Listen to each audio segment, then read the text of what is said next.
Hey everyone, welcome back to Corporate Dakota, the place where we unpack the secrets big companies try to hide in plain sight. Get ready for some interesting news from TruGolf Holdings Incorporated because their latest report just dropped. And let's just say they're planning some big moves. Make sure you are subscribed to get all these insights. Also, join our Discord community linked in the description below. We talk about this stuff all the time there. Alright, so TruGolf Holdings Incorporated, you might know them as Trug on the Nasdaq, has filed a current report detailing some pretty significant upcoming plans. The earliest event reported here is the 13th of January 2026, which is very recent news. This report is like a quick update to let everyone know what is going on, as opposed to a big deep dive like a 10K. This is a Form 8K, which is typically used for reporting major corporate events that shareholders should know about right away. Think of it as the company's way of sending out a crucial press release through official channels. The company filing this is TruGolf Holdings Incorporated, and they are based in Delaware. They've been incorporated there for a while, but that might be changing. Now, an interesting detail is that TruGolf is flagging itself as an emerging growth company. This means they qualify for some relaxed reporting rules, which is common for newer or smaller publicly traded companies. They also checked a box indicating they have elected not to use the extended transition period for complying with new or revised financial accounting standards. This basically means they intend to follow the latest accounting rules as soon as they are implemented, rather than getting extra time. The real juicy stuff is in the other events section. The company has set its annual meeting for the 17th of February 2026. At this meeting, they are asking shareholders to approve several key things that could reshape the company. First, and this is a big one, they want to move the company's legal home from Delaware to Nevada. This is called redomestication. Why change? Well, Nevada often has more business-friendly laws for corporations. A key part of this move is also asking for an increase in their authorized shares of Class A common stock. This could mean they plan to issue more stock in the future, perhaps to raise money or for acquisitions. They also plan to re-elect their current 5 board members.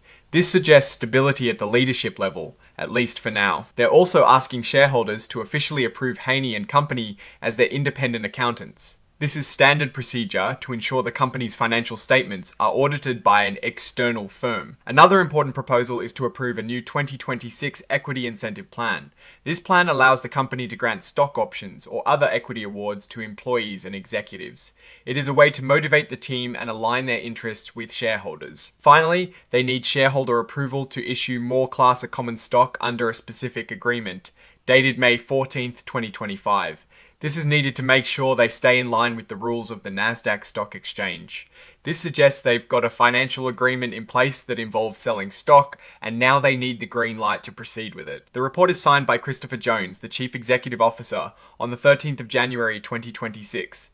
This date is important because it is the date the filing was officially made, and it is also the earliest date referenced for the events described. Now, let's talk about what this all means. The proposed redomestication to Nevada, along with increasing authorized shares, could be a precursor to significant growth or financial activity. Companies often move to Nevada for potential tax advantages or more flexible corporate governance.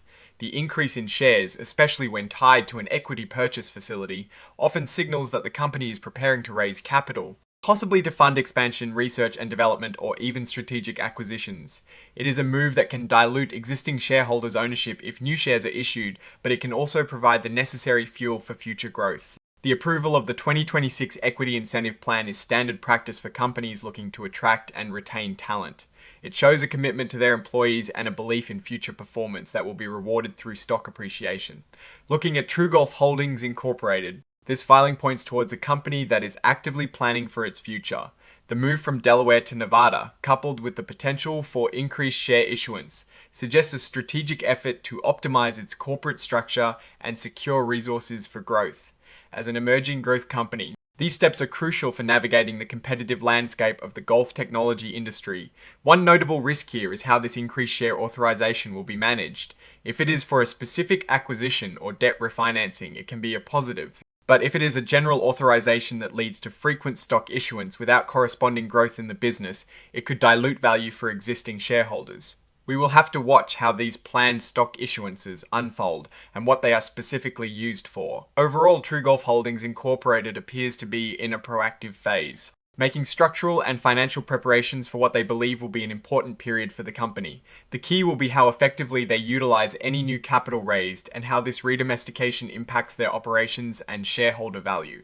Alright, that is our breakdown of TruGolf Holdings Incorporated's latest filing. What is your take on these plans and what they might mean for the company's future? Do you think moving to Nevada is a smart move? Drop your thoughts in the comments. If this analysis was valuable, hitting that like button really helps, and subscribe for more deep dives into corporate filings. Don't forget to check out the Discord in the description. We continue these conversations there. Thanks for watching. See you next time.